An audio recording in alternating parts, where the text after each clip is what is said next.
ಬಳ್ಳಾರಿಯಲ್ಲಿ ಹೆಚ್ಚಾಗುತ್ತಲೇ ಇದೆ ಬೆಂಕಿ ಪಾಲಿಟಿಕ್ಸ್. ಈಗ ಜನಾರ್ದನ್ ರೆಡ್ಡಿ ಭರತ್ ರೆಡ್ಡಿ ನಡುವೆ ಮತ್ತೊಂದು ಸಂಘರ್ಷ ಶುರುವಾಗಿದೆ. ಈಗ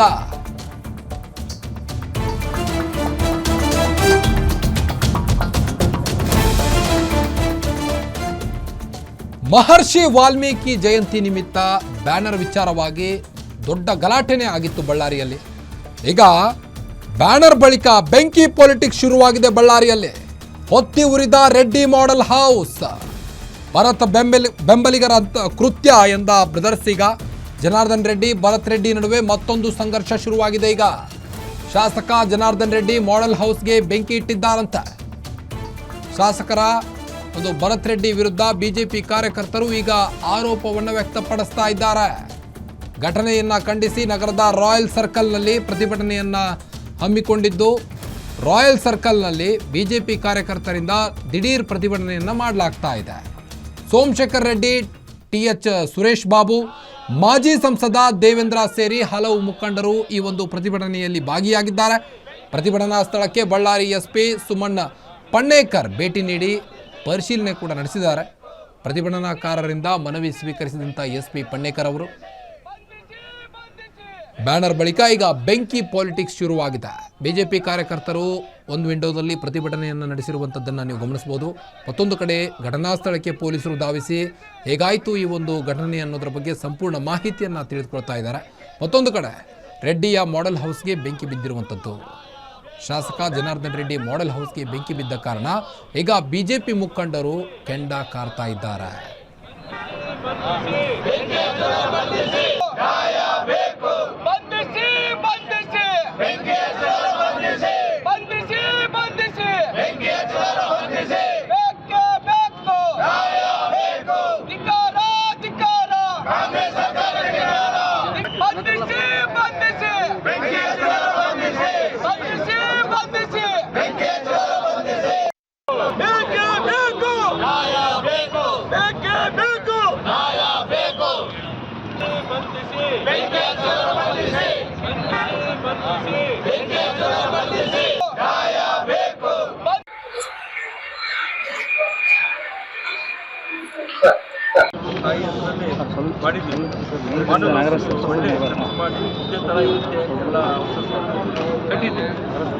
ಅದನ್ನು ಕಂಪ್ಲೀಟ್ ಪೆಟ್ರೋಲ್ ಹಾಕಿ ಎಲ್ಲ ಹಚ್ಬಿಟ್ಟು ಕಂಪ್ಲೀಟ್ ಫರ್ನಿಚರ್ಸ್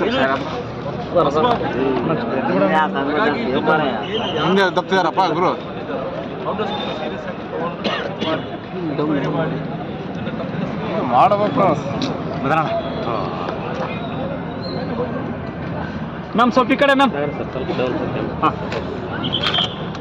ಏನಿಲ್ಲ ಬಣ, ಏನಾಗಿಲ್ಲ. ಮೇಡಮ್ ಒಂದು ನಿಮಿಷ ಈ ಕಡೆ ಮೇಡಮ್ ಈ ಕಡೆ ಏನಾಯ್ತು. ಈಗ ರುಕ್ಮಿಣಿ ಲೇಔಟ್ ಅಂತೇಳಿ ನಮ್ಮ ತಾಯಿ ಹೆಸರಲ್ಲಿ ಲೇಔಟ್ ಮಾಡಿದ್ದೀವಿ. ಜಿ ಸ್ಕ್ವೇರ್ ಅಂತ ಕರೀತಾರೆ ಇದನ್ನು. ಇದರಲ್ಲಿ ವಾಕಿಂಗ್ ಭಾಳ ಮಂದಿ ಮಾಡ್ತಾರೆ. ದೊಡ್ಡ ದೊಡ್ಡ ರೋಡ್ಗಳು ಇರೋ ಕಾರಣ ವಾಕಿಂಗ್ ಮಾಡ್ತಾ ಇರ್ತಾರೆ. ಅವ್ರು ವಾಕಿಂಗ್ ಮಾಡುವಾಗ ಜನ ಇಲ್ಲಿ ಪುಡಾರಿಗಳು ಅಂದರೆ ಭರತ್ ರೆಡ್ಡಿ ಫಾಲೋವರ್ಸ್ ಅಂತ ಹೇಳ್ಬೋದು, 1ನೇ ತಾರೀಕು ಏನು ಗಲಾಟೆಯಲ್ಲಿ ಇದ್ದಾರೋ ಅವರೇ ಇಲ್ಲಿ ಡೀಸೆಲ್ಲು ಮತ್ತು ಪೆಟ್ರೋಲ್ ಹಾಕಿ ಈ ಮಾಡೆಲ್ ಹೌಸ್ ಅಂತ ಕಟ್ಟಿದ್ದೀವಿ. ಜನರಿಗೆ ತೋರಿಸ್ಲಿಕ್ಕೆ ಇದೇ ಥರ ಹೌಸಸ್ ಬರ್ತಾವೆ ಇಲ್ಲಿ ಅಂತೇಳಿ ಅದಕ್ಕೆ ಬೆಂಕಿ ಹಚ್ಚಿ ನಮ್ಮ ಗ್ಲಾಸ್ ಡೋರ್ನ ಪುಡಿ ಮಾಡಿ ಮತ್ತು ಒಳಗೋಗಿ ಎಲ್ಲ ಡೀಸೆಲ್ಲು ಪೆಟ್ರೋಲ್ ಎಲ್ಲ ಹಾಕಿ ಫರ್ನಿಚರು, ಬೆಡ್ಗಳು, ಡೋರ್ಗಳು ಎಲ್ಲ ಸುಟ್ಟಿದ್ದಾರೆ. ಅದನ್ನು ಅವ್ರನ್ನ ಇಟ್ಕೊಳಕ್ಕೆ ಹೋದರೆ ಒಂದು 10-15 ಮಂದಿ ಓಡೋಗಿದ್ದಾರೆ. ಒಬ್ಬನ್ನ ಇಟ್ಕೊಂಡು ಫೋಟೋ ಕೂಡ ತೆಗೆದು ಅದು ಫೋಟೋ ಕೂಡ ಈಗಾಗಲೇ ನಾನು ರಿಲೀಸ್ ಮಾಡ್ತೀನಿ ವಿಡಿಯೋ. ಗಲಾಟೆ ಹಿನ್ನೆಲೆ ನಡೆದಿದೆ ಅಂತ 100% ಏನು ಬಳ್ಳಾರಿಗೆ ಭಸ್ಮ ಮಾಡ್ಬಿಡ್ತೀನಿ ಅಂತ ಹೇಳಿದ್ದಲ್ಲ MLA ಅವರ ಒಂದು ಫಾಲೋವರ್ಸ್ ಅಂತ ನಮಗೆ ಗೊತ್ತಾಗ್ತಾ ಇದೆ. ಅದು ನಿನ್ನ ಪೊಲೀಸ್ ಡಿಪಾರ್ಟ್ಮೆಂಟ್ ಕೂಲಂಕುಷವಾಗಿ ತನಿಖೆ ಮಾಡಿ ಇದನ್ನು SP ಮೇಡಮ್ ಕೂಡ ನಾನು ಫೋನ್ ಮಾಡಿ ಹೇಳಿದ್ದೀನಿ. ಮತ್ತು ಈ ಡಿಪಾರ್ಟ್ಮೆಂಟ್ ಅವರು ಬಂದಿದ್ದಾರೆ, ಫೈರ್ ಡಿಪಾರ್ಟ್ಮೆಂಟ್ ಅವರು ಬಂದು ನಂದಿಸ್ತಾ ಇದ್ದಾರೆ. ಘಟನೆ ಎಷ್ಟೊತ್ತಿಗೆ ನಿಮ್ಗೆ ಎಷ್ಟೊತ್ತಿಗೆ ಗೊತ್ತಾಯ್ತು ಸರ್? ನನಗೆ ಆಲ್ಮೋಸ್ಟ್ 6:00ವರೆಗೆ ಗೊತ್ತಾಯಿತು. ಅಷ್ಟೊತ್ತಿಗೆ ಇದನ್ನು ಬೆಂಕಿ ಹಚ್ಚಿತ್ತು. 6:00ವರೆಗೆ ಏನೇನು ಡ್ಯಾಮೇಜ್ ಆಗಿದೆ ಸರ್? ಏನಾದ್ರು ಎಲ್ಲ ಆಲ್ಮೋಸ್ಟ್ ಏನಿಲ್ಲ, ಎಲ್ಲ ಕಂಪ್ಲೀಟ್ ಡೋರ್ಸು, ಫರ್ನಿಚರ್ ಎಲ್ಲ ಕಂಪ್ಲೀಟ್ ಎಲ್ಲ ನಿಮಗೆ ವಿಡಿಯೋ ಕೂಡ ತೆಗೆದಿದ್ವಿ, ನಾವು ತೋರಿಸಿ ಪೆಟ್ರೋಲ್ ಮತ್ತು ಇದು ಆಗಿದೆ. ಪೆಟ್ರೋಲು ಡೀಸೆಲ್ ಎಲ್ಲ ಬಳ್ಳಾರಿ ರೂರಲ್ ಪೊಲೀಸ್ ಸ್ಟೇಷನ್ ಅಂತ ಒಂದು ಜಿ ಸ್ಕ್ವೇರ್ ಅನ್ನೋ ಒಂದು ಲೇಔಟ್ ಇದೆ. ಅಲ್ಲಿದ್ದಂತಹ ಜನಾರ್ದನ್ ರೆಡ್ಡಿ ಅವರಿಗೆ ಸಂಬಂಧಿಸಿದಂತಹ ಒಂದು ಮಾಡೆಲ್ ಹೌಸ್ ಅಂತ ಏನು ಹೇಳ್ತಾರೆ, ಅಲ್ಲಿ ಬೆಂಕಿ ಬಿದ್ದಿರುವಂತಹ ಘಟನೆ ನಡೆದಿದೆ. ಪ್ರೈಮಾ ಫೇಸಿ ನಮಗೆ ಅದರ ಬಗ್ಗೆ ಯಾವುದು ಟಿವಿಗಳು ಸೋಫಾ ಇಲ್ಲ, ಯಾವ ರೀತಿ ಆಗಿದೆ ಅನ್ನೋದ್ರ ಬಗ್ಗೆ. ಬಟ್ ಬಳ್ಳಾರಿ ರೂರಲ್ ಪೊಲೀಸ್ ಸ್ಟೇಷನಲ್ಲಿ ಈಗ ಯಾವ ದೂರು ಕೂಡ ನಮಗೆ ರಿಸೀವ್ ಆಗಿಲ್ಲ. ದೂರು ರಿಸೀವ್ ಆದ ತಕ್ಷಣ ನಾವು ಅಕಾರ್ಡಿಂಗ್ಲಿ ಯಾವ ಸೆಕ್ಷನ್ಸ್ ಬರುತ್ತೆ ನೋಡ್ಕೊಂಡು ಕಂಪ್ಲೇಂಟ್ FIR ರಿಜಿಸ್ಟರ್ ಮಾಡ್ಕೊಳ್ಳುವಂಥದ್ದು ಮಾಡ್ತಾರೆ. ಇನ್ವೆಸ್ಟಿಗೇಷನ್ ಕಂಟಿನ್ಯೂ ಆಗುತ್ತೆ. ಮತ್ತು ಈಗಾಗಲೇ ನಮ್ಮ ಸೋತೋ ಟೀಮು ಮತ್ತು ಫೈರ್ ಡಿಪಾರ್ಟ್ಮೆಂಟಿಂದ ಸರ್ಟಿಫಿಕೇಶನ್ ತಗೊಳ್ಳೋದ್ರ ಬಗ್ಗೆ ಕೂಡ ನಾವು ಟೀಮನ್ನು ಕರೆಸ್ಕೊಂಡಿರುವಂಥದ್ದಿದೆ. ಅವರು ಪ್ರಿಲಿಮಿನರಿ ಅನಾಲಿಸಿಸ್ ಮಾಡಿದ್ದಾರೆ. ಫರ್ದರ್ ಈಗ ಕತ್ಲಿದ್ದರಿಂದ ನಮಗೆ ಇನ್ನೂ ಇನ್ ಡೆಪ್ತ್ ಅನಾಲಿಸಿಸ್ ಆಗಿಲ್ಲ. ನಾಳೆ ಬೆಳಗ್ಗೆ ಮತ್ತೆ ಸೋಕೋ ಟೀಮು ಫೈರ್ ಟೀಮು ಹೋಗಿ ನಮ್ಮ ಇನ್ವೆಸ್ಟಿಗೇಟಿವ್ ಟೀಮ್ ಕೂಡ ಇದ್ದು ಸ್ಪಾಟಿನ ಸರಿಯಾಗಿ ಪರಿಶೀಲಿಸ್ತೀವಿ.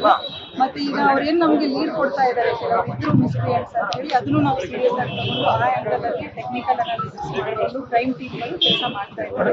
ಇದನ್ನು ನಾವು ಸೂಕ್ತ ಬನ್ನಿ ಬಗ್ಗೆನಷ್ಟು ಹೆಚ್ಚಿನ ಅಪ್ಡೇಟ್ಸ್ ಕೊಡ್ತಾ ಹೋಗ್ತಾರೆ ಬಳ್ಳಾರಿ ರಿಪೋರ್ಟರ್ ವೆಂಕಟೇಶ್ ಕುಲಕರ್ಣಿ. ವೆಂಕಟೇಶ್, ಈಗ ಬ್ಯಾನರ್ ಬಳಿಕ ಈಗ ಬೆಂಕಿ ಪೊಲಿಟಿಕ್ಸ್ ಶುರುವಾಗಿದೆ. ಹೇಗಿದೆ ಈಗ ಸದ್ಯದ ಪರಿಸ್ಥಿತಿಯಲ್ಲಿ ಅಂತ? ಹೌದು ಕಾರ್ತಿಕ್, ಏನು ಸಂಜೆ 6:30 ಸುಮಾರಿಗೆ ಬಳ್ಳಾರಿಯ ಬೆಳಗಲ್ ರಸ್ತೆಯಲ್ಲಿ ಇರ್ತಕ್ಕಂಥ ಕಂಟೋನ್ಮೆಂಟ್ ಪ್ರದೇಶದ ಏನು ಜಿ ಸ್ಕ್ವೇರ್ ಲೇಔಟ್ ಏನಿದೆ, ಲೇಔಟ್ ನಲ್ಲಿ ಒಂದು ಮಾಡೆಲ್ ಮನೆಗೆ ಬೆಂಕಿ ಹಚ್ಚಿರ್ತಕ್ಕಂಥದ್ದು. ಈ ಮಾಡೆಲ್ ಮನೆ ಏನಿದೆ ಇದು ಜನಾರ್ದನ್ ರೆಡ್ಡಿ ಅವರಿಗೆ ಸೇರಿರ್ತಕ್ಕಂಥದ್ದು. ಸುಮಾರು 60-70 ಎಕರೆ ಪ್ರದೇಶದಲ್ಲಿ ವಸತಿ ಸಮುಚ್ಚಯ ಮಾಡ್ಲಿಕ್ಕೆ ಈ ಒಂದು ಲೇಔಟ್ ಅನ್ನ ನಿರ್ಮಾಣ ಮಾಡಿದ್ರು. ಆ ಲೇಔಟ್ ಅಲ್ಲಿ ಒಂದು ಮಾಡೆಲ್ ಮನೆ ಅಂದ್ರೆ ಬೇರೆಯವರಿಗೆ ತೋರಿಸ್ಲಿಕ್ಕೆ ಒಂದು ಮನೆಯನ್ನ ಮಾಡಿದ್ರು. ಆ ಮನೆಯಲ್ಲಿ ಫರ್ನಿಚರ್ ಸೇರಿದಂತೆ ಎಲ್ಲಾ ರೀತಿಯ ಸಕಲ ಸೌಕರ್ಯಗಳನ್ನ ಆ ಮನೆ ಮಾಡಿದ್ರು. ಆ ಮನೆ ಸುಮಾರು ಕಳೆದ ಒಂದು 6-7 ತಿಂಗಳಿಂದ ಅಲ್ಲಿ ಯಾರು ಯಾವುದೇ ಡೆವಲಪ್ಮೆಂಟ್ ಆಗಿರ್ಲಿಲ್ಲ. ಹೀಗಾಗಿ ಆ ಕಡೆ ಯಾರು ಹೋಗ್ತಾ ಇರ್ಲಿಲ್ಲ. ಸೊ ಇವತ್ತು ಸಂಜೆ 6:30 ಸುಮಾರಿಗೆ ಆ ಮನೆಗೆ ದುಷ್ಕರ್ಮಿಗಳು ಬೆಂಕಿ ಹಚ್ಚಿರ್ತಕ್ಕಂಥದ್ದು. ಈ ಒಂದು ಬೆಂಕಿ ಹಚ್ಚಿದ್ದು ಕಾಂಗ್ರೆಸ್ ಕಾರ್ಯಕರ್ತರು ಮತ್ತು ಅದು ನಾರಾ ಭರತರೆಡ್ಡಿ, ಬಳ್ಳಾರಿ ನಗರ ಶಾಸಕ ನಾರಾ ಭರತರೆಡ್ಡಿ ಅವರ ಬೆಂಬಲಿಗರೇ ಈ ಒಂದು ಬೆಂಕಿ ಹಚ್ಚಿದ್ದಾರೆ ಅನ್ನುವಂತ ಒಂದು ಗಂಭೀರವಾದಂತ ಆರೋಪವನ್ನ ಮಾಜಿ ಶಾಸಕ ಸೋಮಶೇಖರ್ ರೆಡ್ಡಿ ಅವರು ಮಾಡಿರ್ತಕ್ಕಂಥದ್ದು. ಜೊತೆಗೆ ಅದರ ಬಳಿಕ ರಾತ್ರಿ 9:30 ಸುಮಾರಿಗೆ ಬಳ್ಳಾರಿ ನಗರದ ರಾಯಲ್ ವೃತ್ತದಲ್ಲಿ ಕೂಡ ದಿಢೀರ್ ಪ್ರತಿಭಟನೆಯನ್ನ ಮಾಡಿದ್ರು. ಪ್ರತಿಭಟನಾ ಸ್ಥಳಕ್ಕೆ SP ಅವರೇ ಆಗಮಿಸಿ ನಮ್ಮ ಮನವಿಯನ್ನ ಸ್ವೀಕಾರ ಮಾಡಬೇಕು ಅನ್ನುವಂತ ಒತ್ತಾಯವನ್ನು ಕೂಡ ಮಾಡಿದ್ರು. ಸೊ ಈ ಒಂದು ಪ್ರತಿಭಟನೆಯಲ್ಲಿ ಬಿಜೆಪಿ ಮುಖಂಡರುಗಳು ಮತ್ತು ಮಾಜಿ ಶಾಸಕರಾದಂತ TS ಸುರೇಶ್ ಬಾಬು, ಮಾಜಿ ಸಂಸದ ದೇವೇಂದ್ರಪ್ಪ, ಮಾಜಿ ಸಂಸದ ಫಕೀರಪ್ಪ ಸೇರಿದಂತೆ ಬಿಜೆಪಿಯ ನಾಯಕರುಗಳು ಈ ಒಂದು ಪ್ರತಿಭಟನೆಯಲ್ಲಿ ಭಾಗಿಯಾದರು. ಅದಾದ ಬಳಿಕ ಶ್ರೀರಾಮ್ಲು ಅವರ ಜೊತೆಗೂ ಕೂಡ ಬಳ್ಳಾರಿಯ ಅಡಿಷನಲ್ SP KP ರವಿಕುಮಾರ್ ಅವರು ಕೂಡ ಮಾತಾಡಿದ್ರು. ಸ್ಥಳಕ್ಕೆ SP ಅವರು ಆಗಮಿಸಿ ಪ್ರತಿಭಟನೆಯನ್ನ ಮೊಟಕುಗೊಳಿಸಿ ನಿಮ್ಮ ಮನವಿಯನ್ನ ಕೊಡಿ ಅನ್ನುವಂತ ಮನವಿಯನ್ನ ಮಾಡಿದ್ರು. ಅದಾದ ಬಳಿಕ SP ಅವರಿಗೂ ಕೂಡ ಮನವಿಯನ್ನ ಕೊಟ್ಟಿರ್ತಕ್ಕಂಥದ್ದು. ಏನು ತಪ್ಪಿತಸ್ಥರು ಯಾರಿದ್ರೆ ಅವರನ್ನ ಕೂಡಲೇ ಬಂಧಿಸಬೇಕು ಅನ್ನುವಂತ ಒತ್ತಾಯವನ್ನ ಈಗಾಗಲೇ ಸೋಮಶೇಖರ್ ರೆಡ್ಡಿ ಅವರು ಮಾಡಿರ್ತಕ್ಕಂಥದ್ದು. ಕಾರ್ತಿಕ್, ಅದರ ಜೊತೆಗೆ ಮನವಿಯನ್ನು ಸ್ವೀಕರಿಸಿದ ಬಳಿಕ SP ಅವರು ಮಾಧ್ಯಮಗಳಿಗೆ ಮಾಹಿತಿಯನ್ನ ನೀಡಿರ್ತಕ್ಕಂಥದ್ದು. ಸೊ ನಾಳೆ ಬೆಳಿಗ್ಗೆ ಮತ್ತೊಮ್ಮೆ ನಮ್ಮ ಎಲ್ಲಾ ತನಿಖಾ ತಂಡ ಮತ್ತು ಅಗ್ನಿಶಾಮಕ ದಳದವರು ಅಲ್ಲಿ ಪರಿಶೀಲನೆ ಮಾಡ್ತೀವಿ. ಯಾರು ತಪ್ಪಿತಸ್ಥರು ಇದ್ರೆ ಅವ್ರ ಮೇಲೆ ನಾವು ಕ್ರಮ ಕೈಗೊಳ್ತೀವಿ. ಅವರು ಯಾವ ರೀತಿಯ ಕಂಪ್ಲೇಂಟ್ ಅನ್ನ ಕೊಡ್ತಾರೆ ಆ ಕಂಪ್ಲೇಂಟ್ ಆಧರಿಸಿ ನಾವು ಮುಂದಿನ ಕ್ರಮ ಕೈಗೊಳ್ತೀವಿ ಅನ್ನುವಂತ ಮಾಹಿತಿಯನ್ನ ಕೊಟ್ಟಿರ್ತಕ್ಕಂಥದ್ದು. ಒಟ್ಟಾರೆಯಾಗಿ ಏನು ಬ್ಯಾನರ್ ಗಲಾಟೆ ಬಳಿಕ ಇವತ್ತಿನ ಈ ಬೆಂಕಿ ಗಲಾಟೆಯನ್ನ ನೋಡಿದ್ರೆ ಇನ್ನೂ ಕೂಡ ಬಳ್ಳಾರಿ ಬೂದಿ ಮುಚ್ಚಿದ ಕೆಂಡ ಅನ್ನುವಂಥದ್ದು ಈಗ ಗೊತ್ತಾಗ್ತದೆ. ಸೊ ಈ ನಿಟ್ಟಿನಲ್ಲಿ ಪೊಲೀಸರು ಕೂಡ ಸಾಕಷ್ಟು ಬಂದೋಬಸ್ತನ್ನ ಮಾಡ್ಕೊಂಡಿರ್ತಕ್ಕಂಥದ್ದು. ಏನು ಬ್ಯಾನರ್ ಗಲಾಟೆಯಿಂದ ತಿಳಿ ಆಗ್ತಕ್ಕಂಥ ಪರಿಸ್ಥಿತಿ ಶಾಂತ ಆಗ್ತಕ್ಕಂಥ ಬಳ್ಳಾರಿಯಲ್ಲಿ ಈಗ ಮತ್ತೆ ಏನು ಈ ಬೆಂಕಿ ಗಲಾಟೆ ಇದೆ, ಇದರಿಂದ ಬಳ್ಳಾರಿ ಜನರು ಭಯಭೀತರಾಗಿರ್ತಕ್ಕಂಥದ್ದು. ಕಾರ್ತಿಕ್, ಓಕೆ, ಥ್ಯಾಂಕ್ ಯು ತಮ್ಮೆಲ್ಲ ಮಾಹಿತಿಗಾಗಿ ವೆಂಕಟೇಶ.